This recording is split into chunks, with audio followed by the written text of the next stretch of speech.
This is Project Reset, an ECD custom Land Rover Defender 110, built to our client's exact specifications. This project is painted in eggshell volcanic moss green with black accents.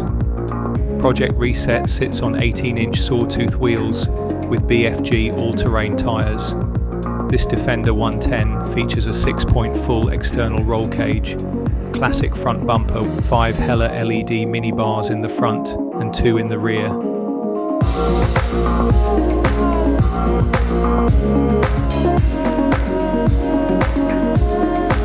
On the inside, Project Reset features a Nardi Challenge steering wheel with Moal bomber gauges, Corbeau Trailcat front and mid-row seats, and 4 inward-facing jump seats in the load area. Each seat is wrapped in single vertical diamond, hides, art buffalo leather, stitched together in a man and nutmeg. Reset is powered by our GM LT1 6.2-litre V8 engine with 10-speed auto transmission.